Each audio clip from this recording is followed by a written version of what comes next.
الحمد لله الذي بنعمته تتم الصالحات، وأشهد أن لا إله إلا الله وحده لا شريك له، وأشهد أن محمدا عبده ورسوله لا نبي بعده. اللهم صل وسلم على محمد وعلى آله وأصحابه ومن اهتدى بهديه واستنى بسنته إلى يوم الدين. يا أيها الذين آمنوا اتقوا الله حق تقاته ولا تموتن إلا وأنتم مسلمون. Kaum muslimin wal muslimat rahimakumullah. Kajian Madarijus Salikin hari ini melanjutkan pembahasan yang sangat panjang, yaitu mengenai taubat. Pembicaraan kita masih mengenai kenapa Allah membiarkan dosa terjadi. Dengan kata lain, hikmah-hikmah apa saja yang Allah inginkan di balik dosa-dosa tersebut. Allah sangat membenci dosa. Seandainya bukan karena hikmah yang sangat besar di balik dosa, tidak mungkin Allah membiarkan dosa itu terjadi. Beberapa hikmah telah kita bicarakan, antara lain bahwa di dalam dosa terdapat sejumlah ma'rifatullah. Ada begitu banyak sifat-sifat Allah yang hanya terkuak melalui dosa. Betapa Allah Maha Pengampun, bahwa Allah As-Satir Maha merahasiakan kejahatan, bahwa Allah Subhanahu wa Ta'ala Al-Barru Maha Baik.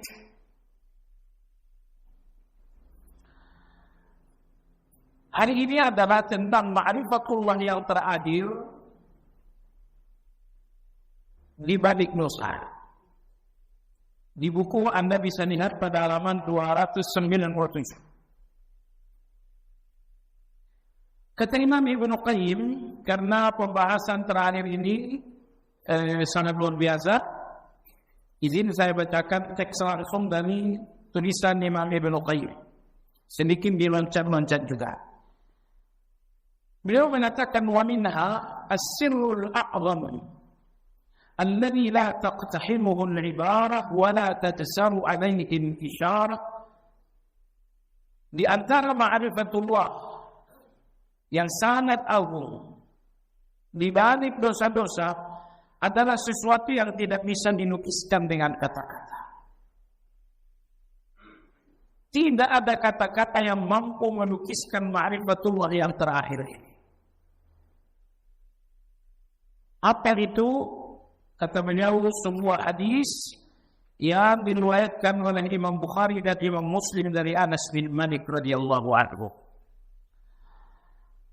Rasulullah sallallahu alaihi wasallam bersabda, "Lallahu afrahu min taubati abdihi min ahadikum kana ala rahilatin bi ardin falatin fanfalatat minhu wa 'alayha ta'amuhu wa sharabuhu." Baterainya habis.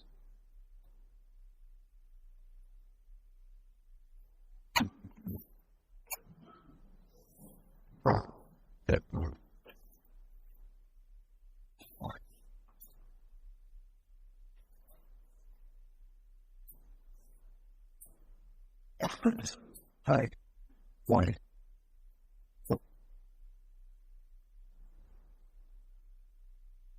Bye. Zeko. وعليها طعامه وشرابه فأجس منها فأتى شجرة فاضطجع في ظلها فأيس من راحلته فبينما هو كذلك إذ هو بها قائمة عنده فأخذ بخطامها ثم قال من شدة الفرح اللهم أنت عبدي وأنا ربك. Hadis ini populer. Anda pun sering dengar. Nabi kita alaihi salatu wassalam menggambarkan betapa Allah sangat gembira dengan taubatnya orang-orang yang berdosa. Jadi kata Imam Ibnu Qayyim rahimahullah, ma'rifatullah teragung dan hikmah terbesar di balik dosa, jazakallahu khair,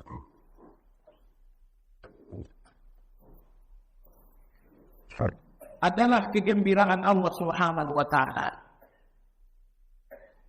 Tidak ada ayat dan hadis yang menyebutkan Allah bergembira karena seseorang salat, karena seseorang berzakat, atau karena seseorang berhaji atau berumrah. Satu-satunya dalil yang menyebutkan kegembiraan Allah hanya apabila seorang hamba bertaubat.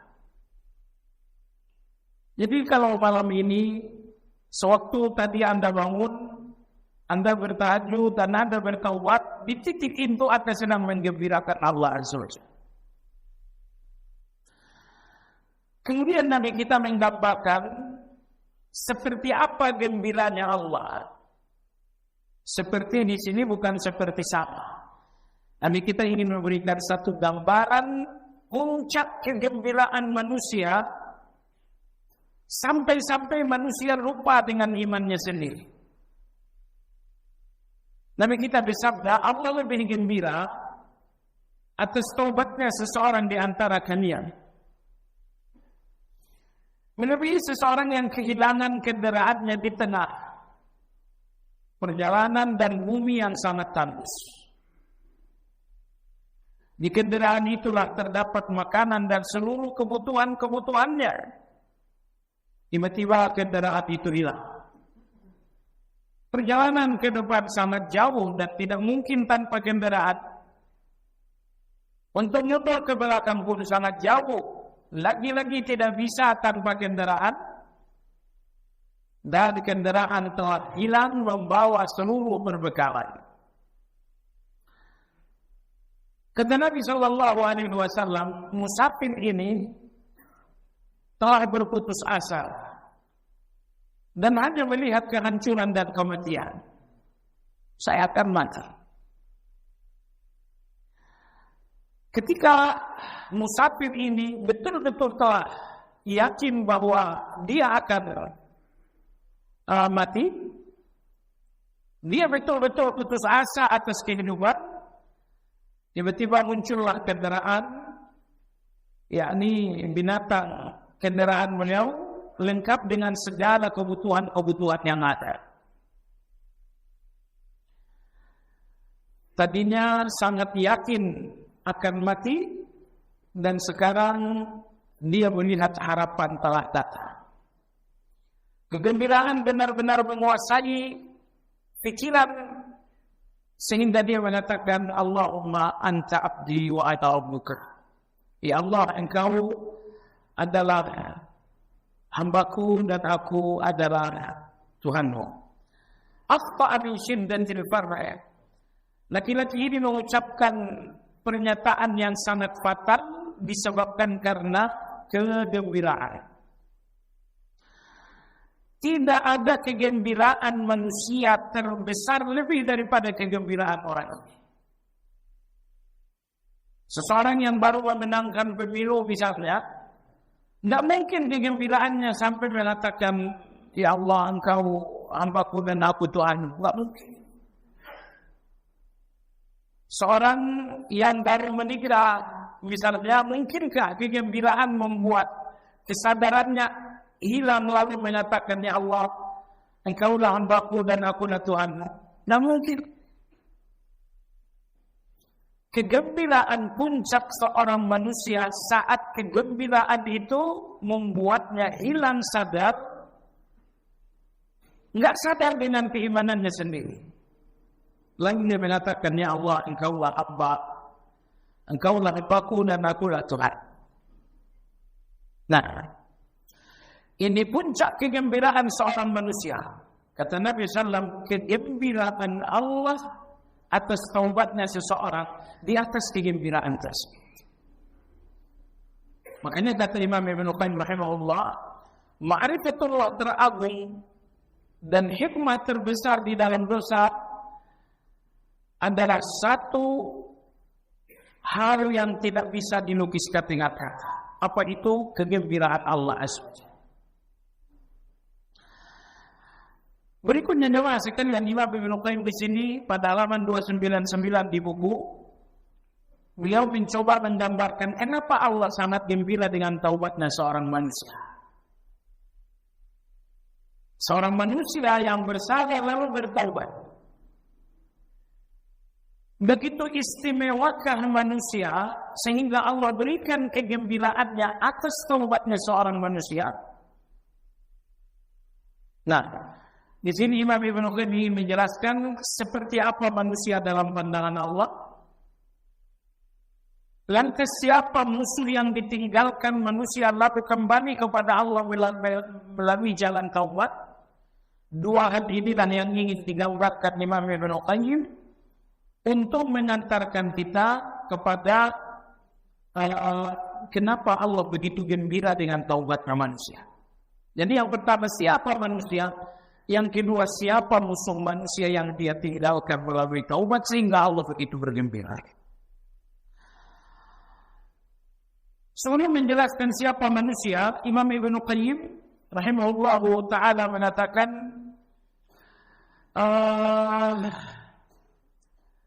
kata Imam Ibn Qayyim, seharusnya pembicaraan tentang poin yang terakhir ini, yaitu kegembiraan Allah atas taubatnya seorang hamba, beliau mengatakan hendaknya pembicaraan ini dibatasi kepada orang-orang yang mengerti saja. Karena orang-orang yang salah paham akan menggunakan kegembiraan Allah ini gerbang untuk berdosa. Oh, kalau Allah gembira dengan dosa, dengan taubat, berarti kita berdosa lagi lalu taubat. Kita berdosa 10 kali, taubat 10 kali, dan Allah gembira 10 kali. Jadi agar kegembiraan Allah ini tidak dipermainkan dipermainkan manusia, hendaknya pembicaraan tentang kegembiraan Allah ini hanya dibatasi pada orang-orang yang benar. Begitu kata Imam Ibn Qayyim rahimahullah ta'ala. Baik jemaah sekalian yang saya hormati, Imam Ibn Qayyim berbicara tentang manusia. Fa'lam anna Allah subhanahu wa ta'ala ikhtassa naw'a al-insani min bayni khalqihi bi an karramahu wa faddalahu wa jarratahu wa khalaqahu li nafsihi. Kata Ibn Qayyim, ketahuilah, satu-satunya makhluk yang betul-betul diistimewakan oleh Allah Subhanahu wa Ta'ala adalah manusia. Bahwa Allah memberikan manusia ini kemuliaan, Allah berikan manusia ini kedudukan, dan Allah menciptakan manusia untuk Allah. Allah tidak pernah menjatuhkan kemuliaan kepada binatang, kepada tumbuh-tumbuhan. Tapi kemuliaan itu hanya dijatuhkan oleh Allah kepada manusia. Jadi kalau tumbuhan, kalau binatang-binatang diciptakan oleh Allah untuk manusia, namun manusia diciptakan oleh Allah untuk Allah. Wa khalaqa kulla shay'in lahu. Allah menciptakan segala-galanya untuk manusia. Allah ciptakan langit untuk manusia. Allah ciptakan tanam-tanaman untuk manusia.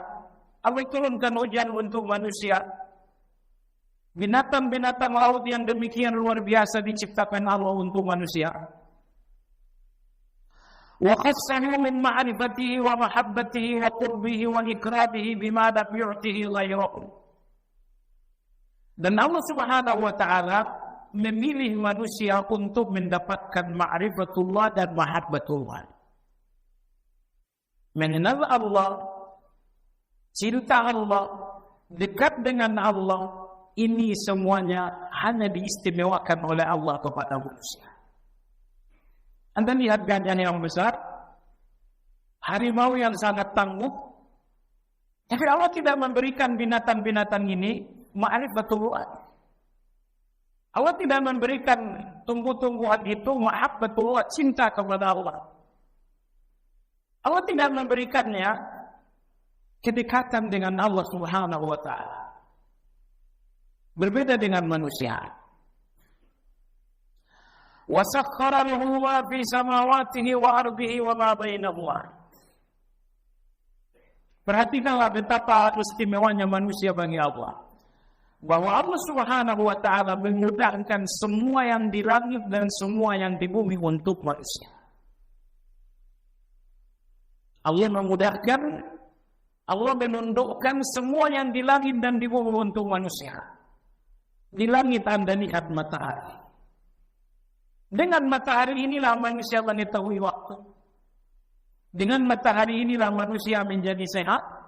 Dengan matahari ini tanam-tanaman manusia pun menjadi subur. Anda lihat di langit ada bulan. Dengan bulan itu pula kita mengetahui bulan dan waktu. Di langit Anda lihat bintang-bintang. Dengan bintang-bintang itulah kita mengetahui arah perjalanan. Arah perjalanan bagi orang yang ngebakar pasir mereka tahu betul. Kalau kita di Indonesia kita enggak. Di Indonesia ada arah peta angin. Kalau di Arab mereka tidak terlalu paham. Tapi mereka mengetahui mana timur, barat, utara, dan selatan dengan melihat bintang-bintang. Anda lihat di langit, Anda lihat awan berarak, berkumpul, menjadi tebal dan turunlah hujan. Kemudian perhatikanlah bumi. Semua yang ada di bumi pun telah disiapkan oleh Allah untuk manusia.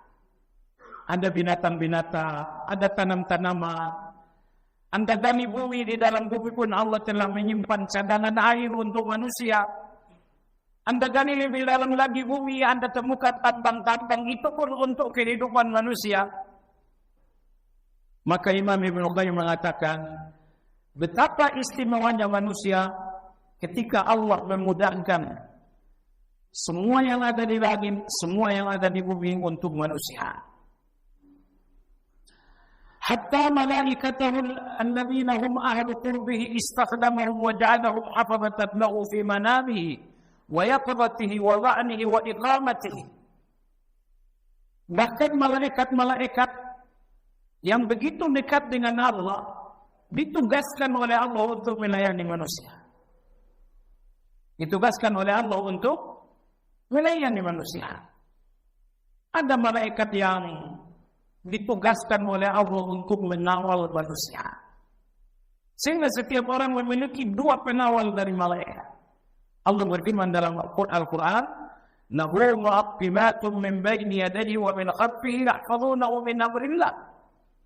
Setiap orang memiliki dua malaikat yang menjaganya dari bahaya. Malaikat yang menjaganya di depan dan malaikat yang menjaganya di belakang.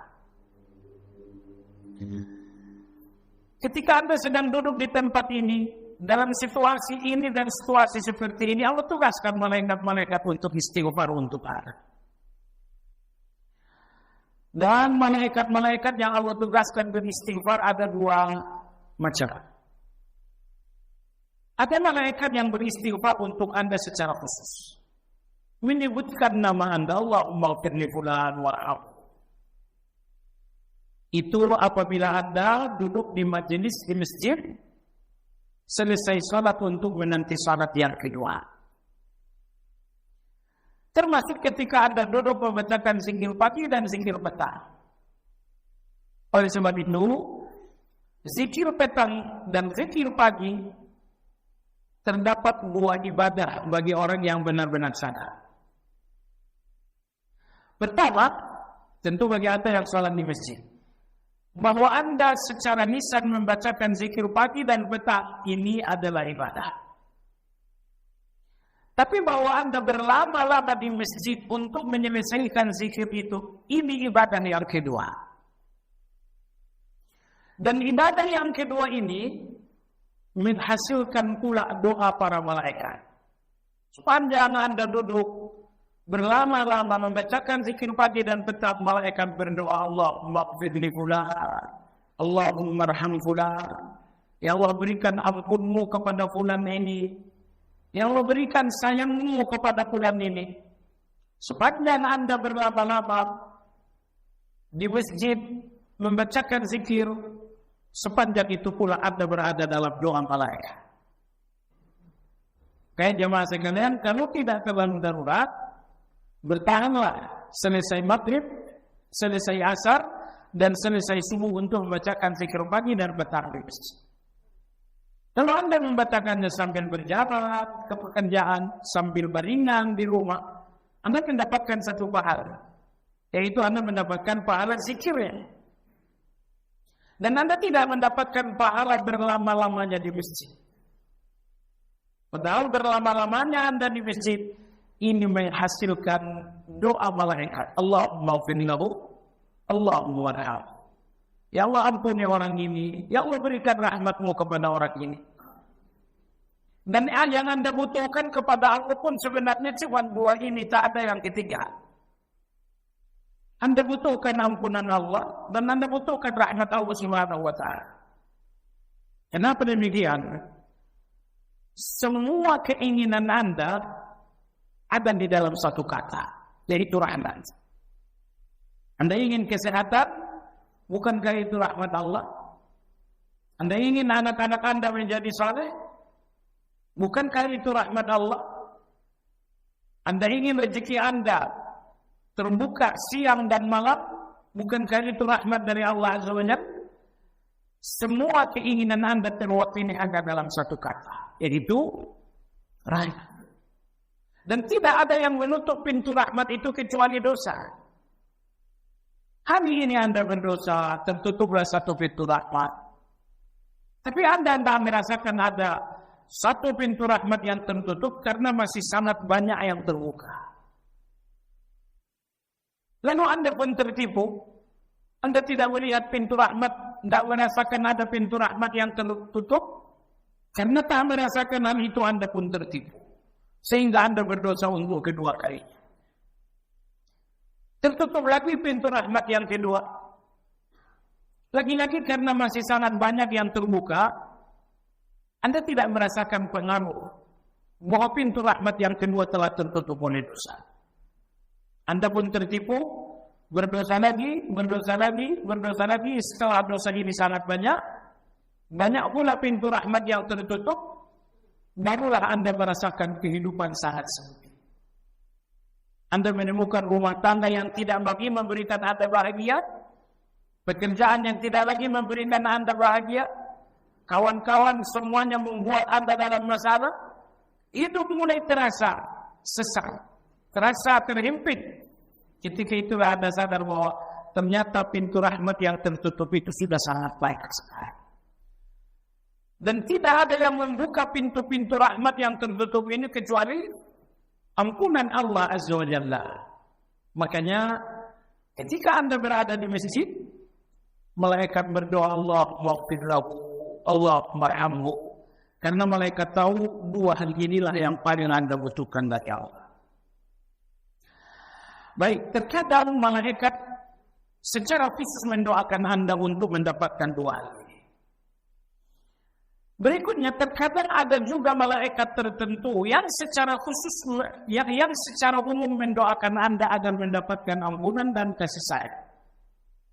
Siapa malaikat-malaikat yang secara umum mendoakan ampunan dan kasih sayang? Jawabannya dua malaikat. Pertama adalah malaikat-malaikat yang memikul aras. Yang kedua adalah malaikat-malaikat yang berada di kawasan aras. Anda tahu bahwasanya langit terdiri dari 7 lapis. Di setiap lapis ada masjid yang bernama Baitul Ma'mur. Dan Baitul Ma'mur, masjid yang paling besar ada di langit yang ke-7. Ketika Nabi SAW menempuh perjalanan Mi'raj sampai di langit yang ke-7, Nabi kita melihat seorang laki-laki bersandar di Baitul Ma'mur, berkulit. saumatan dan berambut setengah keriting. Jibril mengatakan, Muhammad, kau tahu siapa dia? Nabi kita sallallahu alaihi wasallam mengatakan, saya enggak tahu.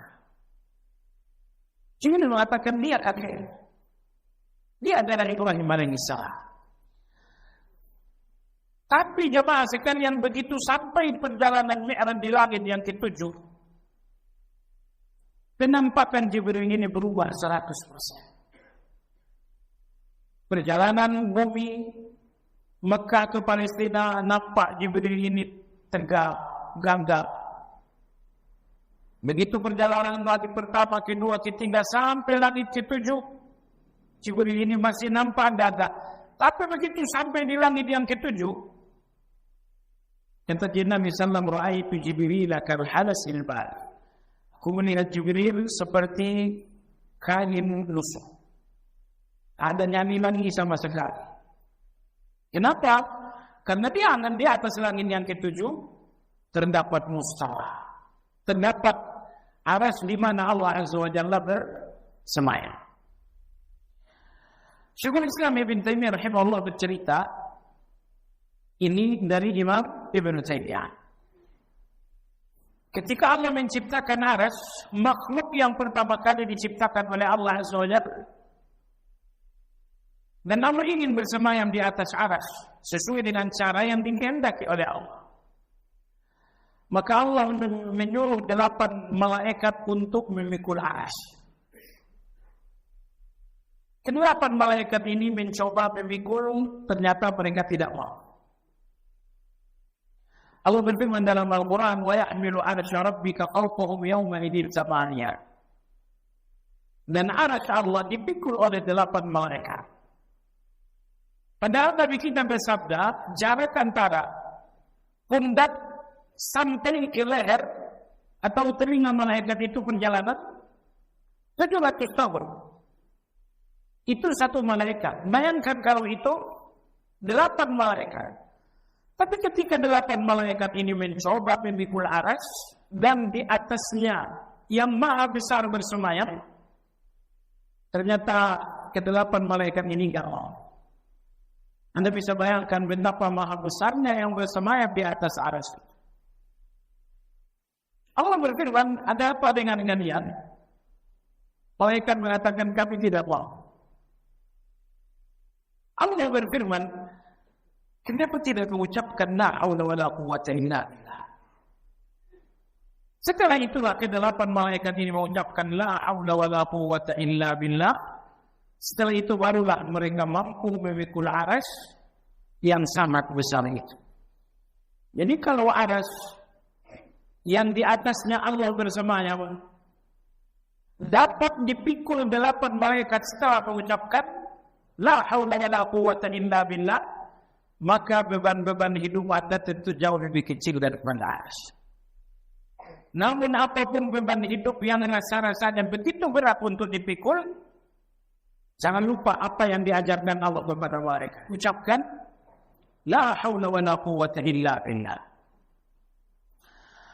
Inilah 8 malaikat yang memikul aras. Kemudian malaikat tiada henti-hentinya tawaf di aras seperti halnya kaum muslimin tawaf di Ka'bah. Nah, Allah Subhanahu wa taala berfirman, "Alladzina yahmiluna al-'arsya wa man hawlahu yusabbihuna bihamdi rabbihim wa yu'minuna wa yastaghfiruna lil-ladzina amanu." 8 malaikat yang memikul aras. Ditambah lagi malaikat-malaikat yang bertawaf mengelilingi aras. Semuanya mengucapkan subhanallah wa bihamdi, dan semuanya mengucapkan istighfar untuk orang-orang yang beriman. Nah, istighfarnya malaikat yang memikul aras, istighfarnya malaikat-malaikat yang tawaf di aras, ini istighfar umum untuk orang-orang yang beriman. Adapun istighfar khusus para malaikat kepada orang beriman dengan menyebutkan nama, misalnya Allahumma ighfir li fulan, Allahumma arham fulan, ini terjadi antara lain ketika Anda berlapala di majelis. Ya, ada beberapa orang ya yang mendapatkan doa dari malaikat secara khusus. Salah satunya adalah Anda yang saat ini berlama-lama di majelis.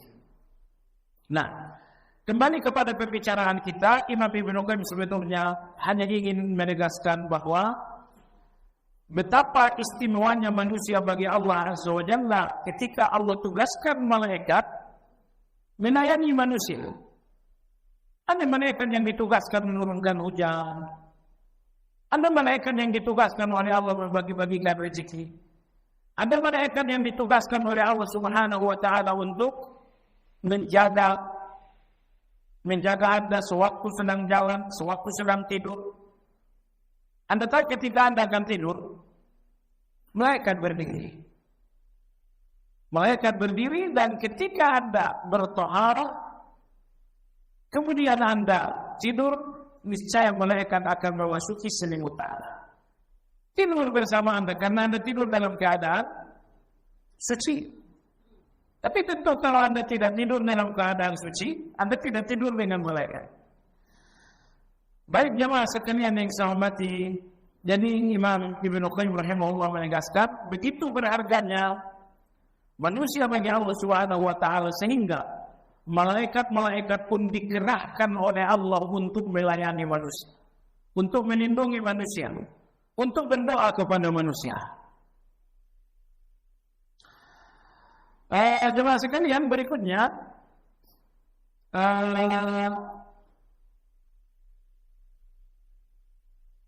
kata Imam Ibnu Qayyim rahimahullah taala, wa anzala ilaihi wa alaihi kutubahu. Begitu mulianya manusia bagi Allah bahwa Allah menurunkan kitab-kitabnya kepada manusia. Allah tidak pernah menurunkan kitab-kitabnya kepada malaikat atau kepada jin.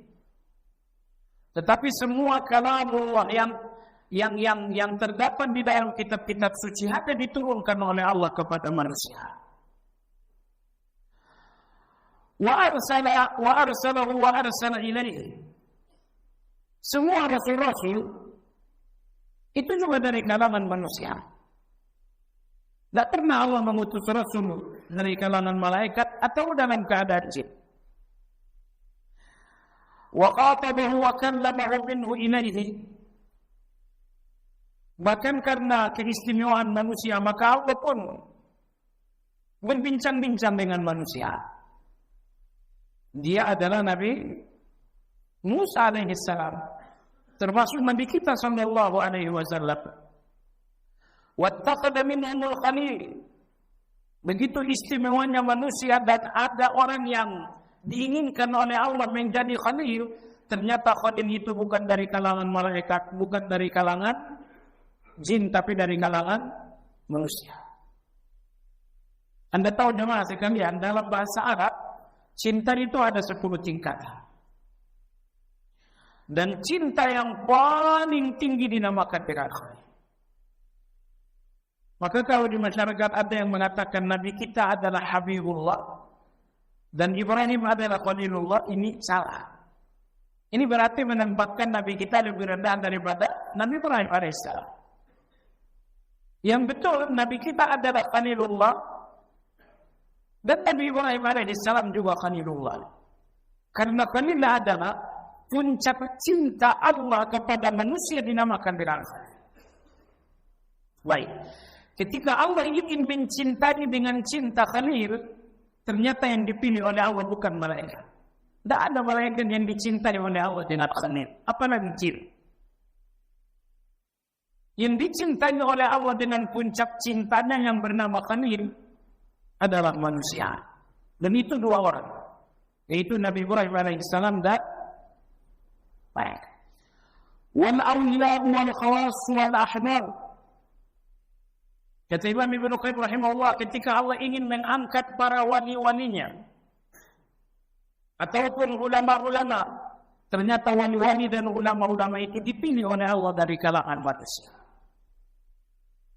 Ya, wa ja'alahum ma'dina asrarihi wa mahalla hikmatihi. Di antara kemuliaan manusia bahwa Allah menjadikan manusia sebagai perbendaharaan rahasia-rahasia Allah. Ini tubuh kita penuh dengan rahasia-rahasia Allah yang sangat luar biasa. Mulai dari rambut kita, apalagi kepala kita. Jadi Allah memendam rahasia yang sangat luar biasa dalam tubuh manusia. Kalau di batu mungkin hanya sedikit rahasia Allah. Kalau batu akik rahasia. Di tumbuh-tumbuhan ada rahasia Allah tapi itu sedikit. Pada hewan-hewan ada rahasia Allah tapi itu sangat sedikit. Di mana terdapat rahasia Allah yang sangat banyak? Jawabannya di dalam tubuh manusia. Wa mahalla hikmatihi, dan ketika Allah ingin menurunkan ilmunya, Allah turunkan kepada manusia. Allah tidak turunkan ilmu itu kepada selain manusia. Wa mawdila hubbihi wa khalaqa lahumul jannata wan nar. Dan Allah pun menciptakan neraka, kemudian Allah menciptakan surga. Ini pun hanya untuk manusia. Manusia-manusia yang baik surga, manusia-manusia yang jahat akan masuk ke dalam neraka. Wa khalaqal amra was thawaba wal iqaba madari'u 'ala an-naw'il insan. Perintah dan larangan Allah dalam kitab-kitab suci, tujuan utamanya adalah umat manusia. Jadi Allah tidak mau tahu kalau binatang ini salah jalan. Tapi manusia ini benar-benar tidak boleh salah jalan. Maka perintah-perintah Allah, larangan-larangan Allah di dalam kitab-kitab suci, tujuan utamanya adalah manusia. Wathawaba wal iqab, pahala dan hukuman, itu pun hanya ditetapkan oleh Allah untuk manusia. فإنه خلاصة الخلق وهو المقصود بالأمر والنهي وعليه الثواب والعقاب. Karena kata Imam Ibnu Qayyim, ringkasan dari semua makhluk Allah adalah manusia. Ringkasan dari semua makhluk di langit dan di bumi adalah manusia. Sehingga perintah dan larangan, pahala dan dosa, semuanya oleh Allah dihubungkan dengan manusia. Kata Ibnu Qayyim, perhatikan betapa istimewanya manusia bagi Allah Subhanahu wa taala. Wa qad khalaqa abrahu biyadihi. Bukankah nenek moyang manusia langsung diciptakan oleh Allah dengan kedua tangannya? Malaikat betapa pun mulia tapi tidak diciptakan oleh Allah dengan kedua tangannya. Jin, tumbuh-tumbuhan tidak diciptakan oleh Allah dengan kedua tangannya. Tapi ketika Allah menginginkan makhluk yang bernama manusia, nenek moyangnya diciptakan Allah langsung dengan kedua tangannya. Wa nafaqa fihi min ruhihi, dan Allah sendirilah yang secara langsung meniupkan ruh kepada tubuh nenek moyang itu.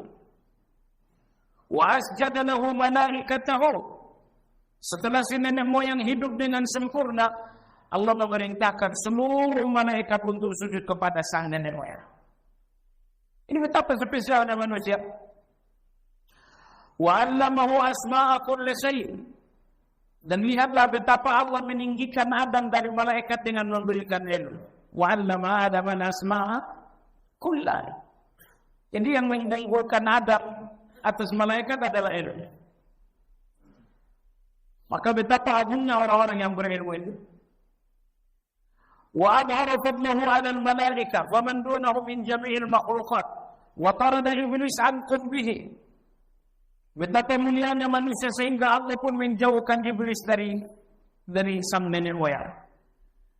Maka begitu iblis menampakkan tanda-tanda jahat kepada Adam alaihissalam, Allah mengusir iblis dari surga. Kenapa? Lagi-lagi ini pun karena istimewanya sang nenek moyang itu.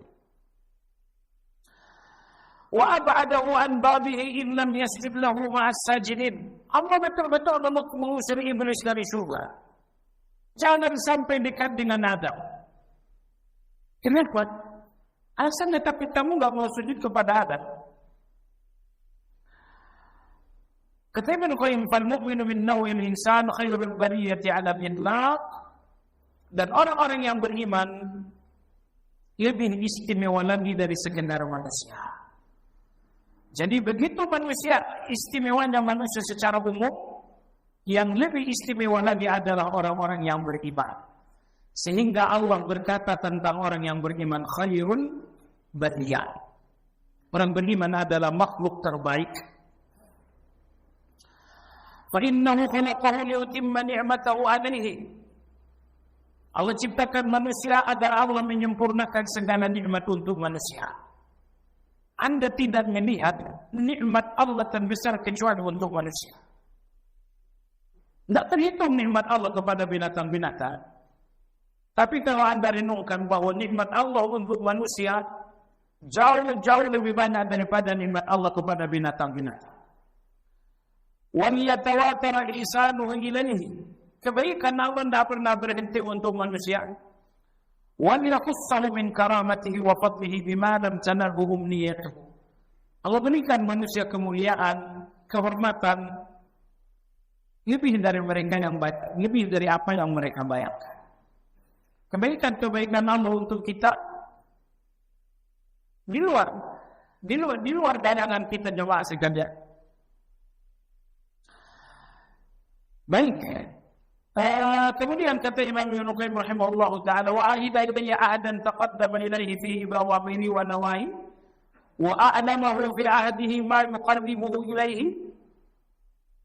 Maka Allah turunkan kitab suci kepada manusia agar manusia menemukan jalan selalu dekat dengan Allah. Allah tidak mau manusia ini jauh dari Allah. Maka diturunkanlah kitab suci berisi perjanjian-perjanjian agar manusia jangan sampai jauh dari Allah Azza wa Jalla. Dan di dalam kitab suci pula Allah jelaskan apa-apa saja yang membuat manusia menjadi jauh dari Allah Subhanahu wa Ta'ala. Apa yang membuat manusia dibenci oleh Allah? Semuanya ditegaskan oleh Allah di dalam kitab suci. Nah, inilah beberapa keistimewaan dan spesialnya manusia bagi Allah Subhanahu wa Ta'ala. Di sisi yang berbeda kata Ibnu Qayyim, walil mahbubi aduun huwa abghadu khalqihi ilaihi. Di hadapan manusia yang sangat dicintai Allah ini, ada musuh yang juga sangat dibenci oleh Allah, yaitu iblis dan syaitan. Qad ja'arahu bil adawati. Iblis ini terang-terangan menampakkan permusuhan kepada Allah Azza wa Jalla. Wa amara ibadahu an yakuna dinuhum wa ta'atuhum wa ibadatuhum lahu.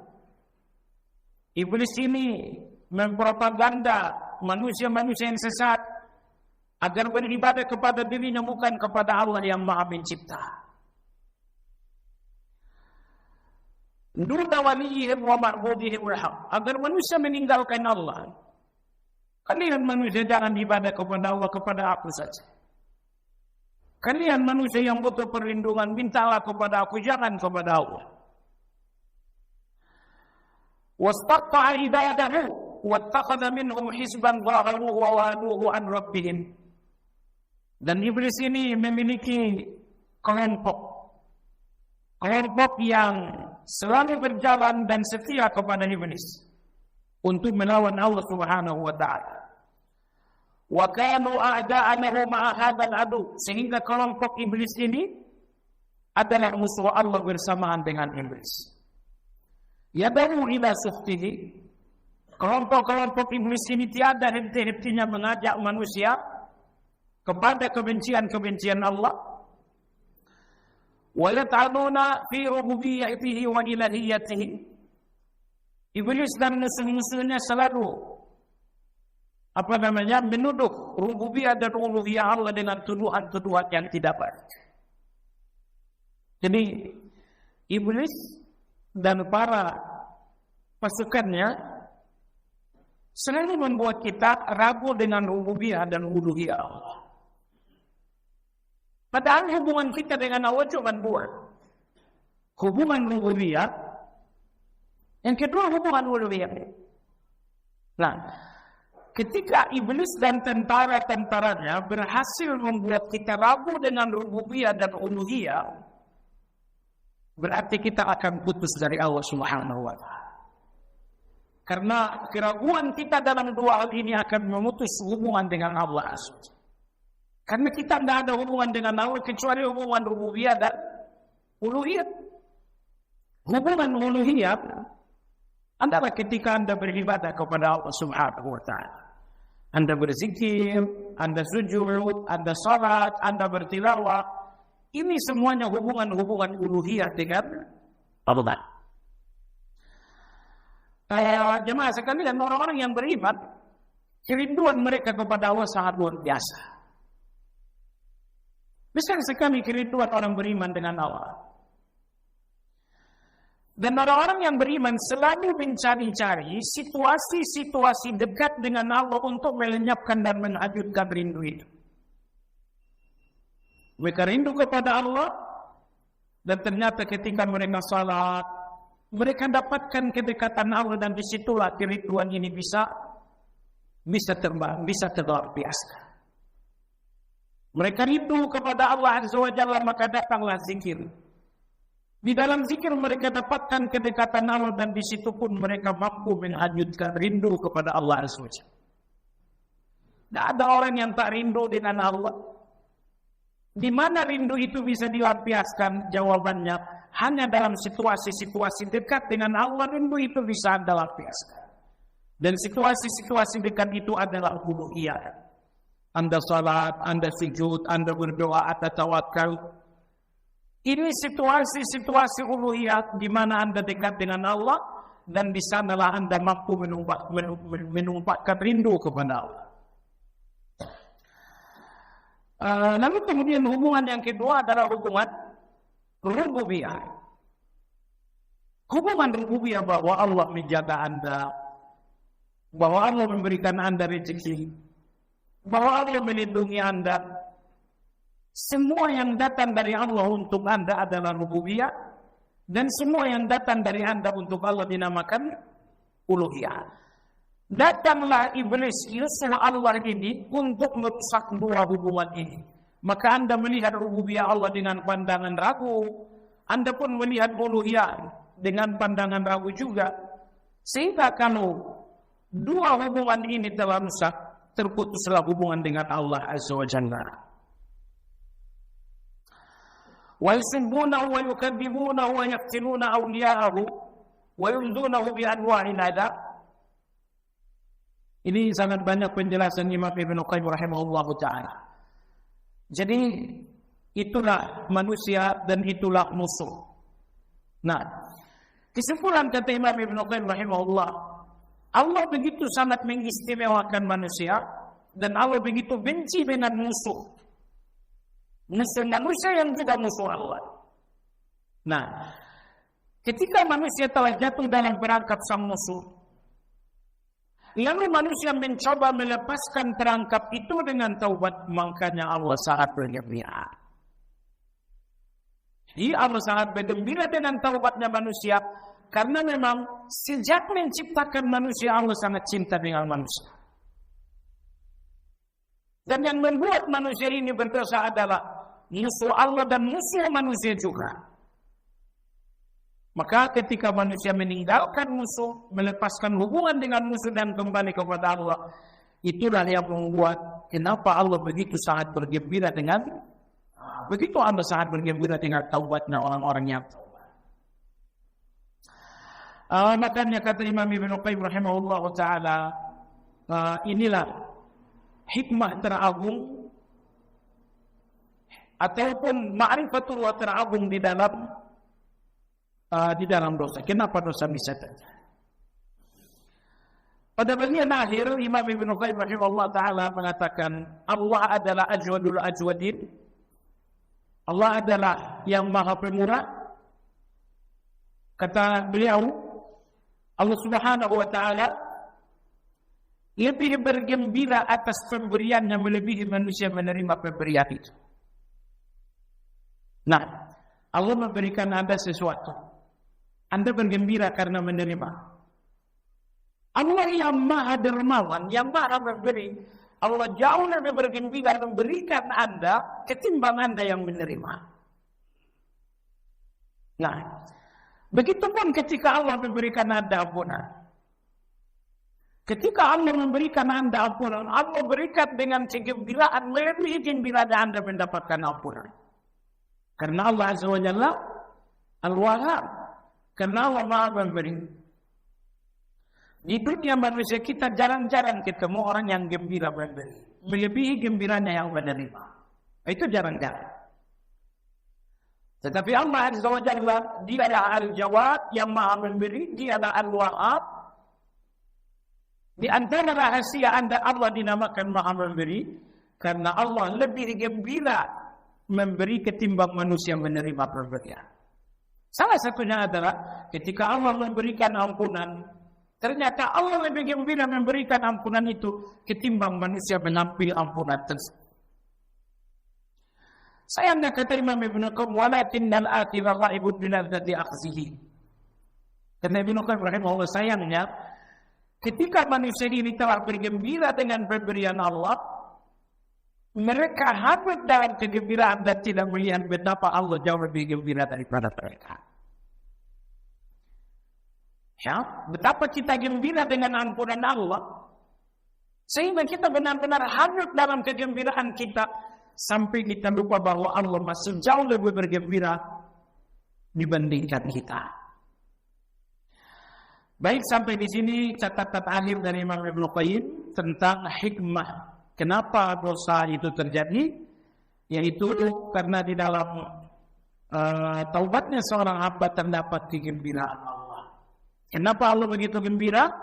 Allah mencintai manusia semenjak menciptakan manusia, dan Allah sangat benci dengan musuh manusia. Maka ketika manusia meninggalkan musuhnya, Allah bergembira. Dan karena Allah Maha memberi, Allah berikan ampunannya dengan gembira melebihi gembiranya orang-orang yang mendapatkan kegembiraan itu. Jemaah sekalian, demikian kajian kita hari ini. Mudah-mudahan bermanfaat. Mohon maaf untuk Sabtu besok kita libur satu kali. Sabtu berikutnya nanti lanjut. Libur sekali saja insyaallah ta'ala. Baik, bagi Anda yang ada pertanyaan, dipersilakan.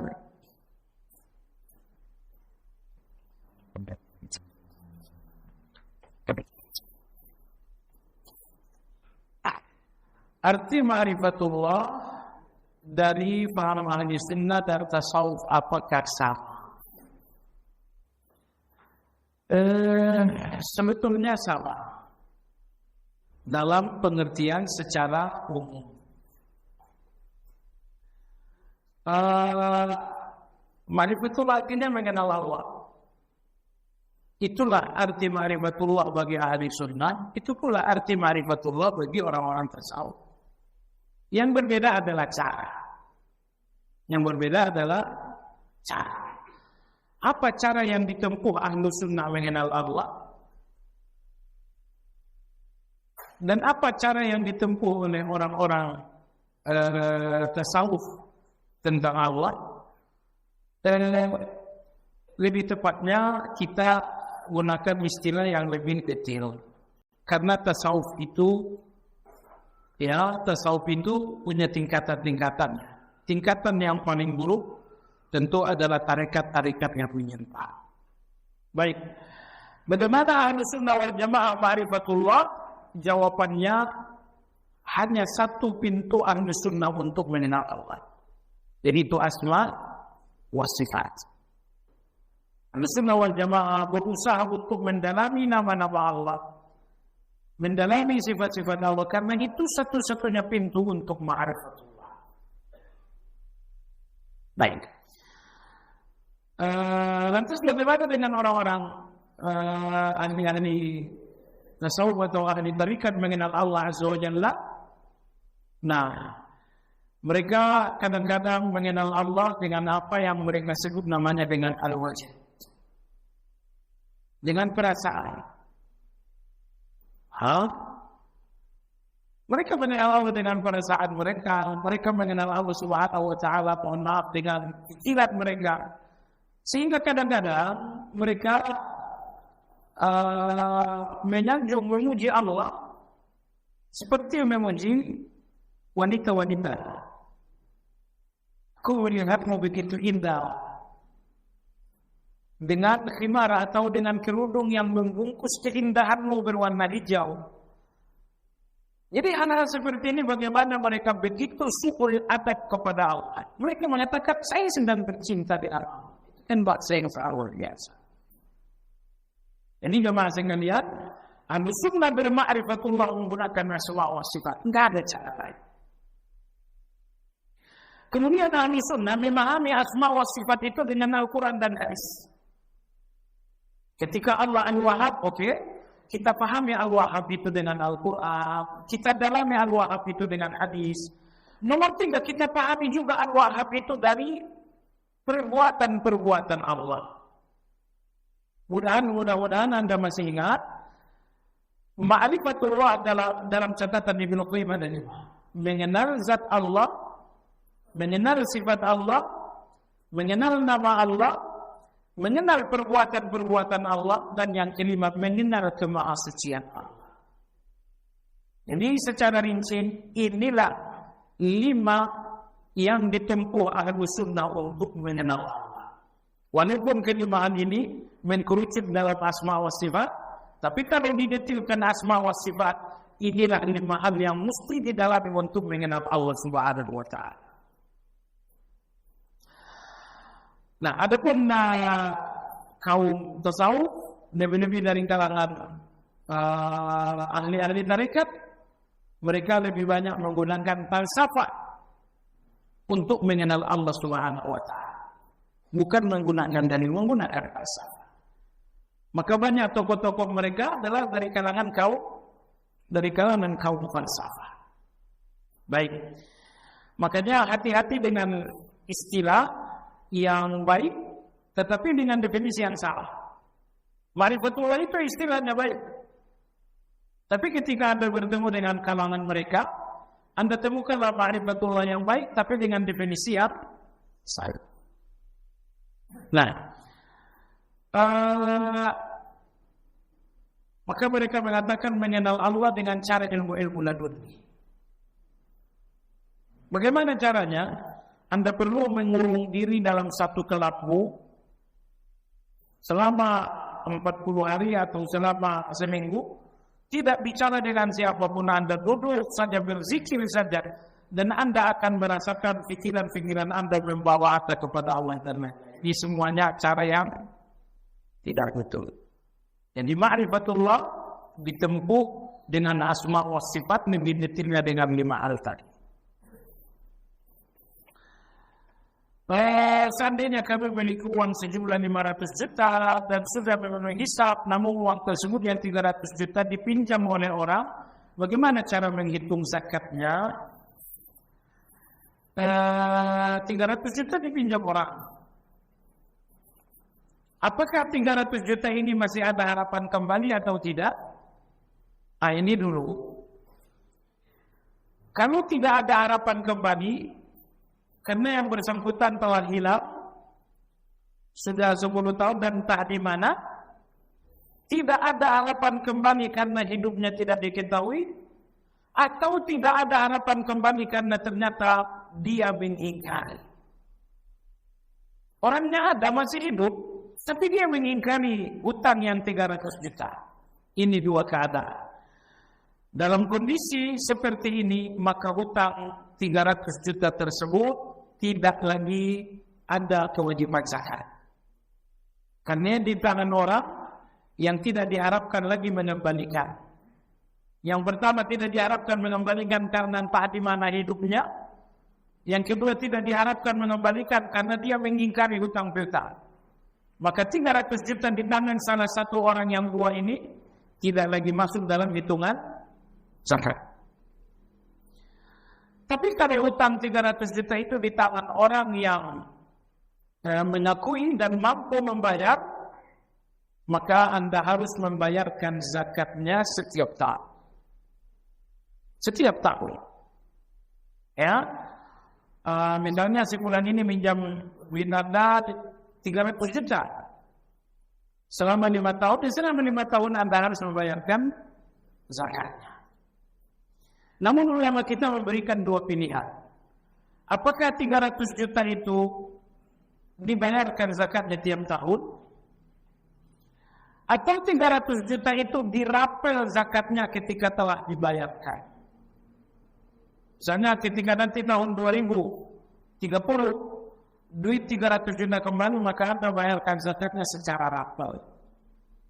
Nah, ini dibenarkan juga.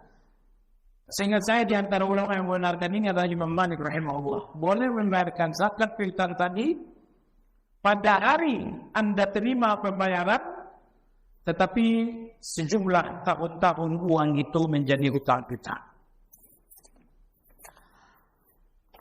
Benar apa pertanyaan terakhir? Setelah salat maghrib, kita masih duduk dalam masjid untuk berzikir ataupun baca Al-Quran, menunggu masingnya waktu Isya.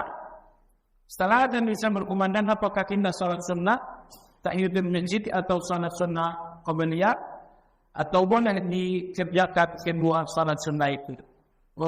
Tidak ada salat tahiyatul masjid. Karena Anda dari tadi sudah di masjid.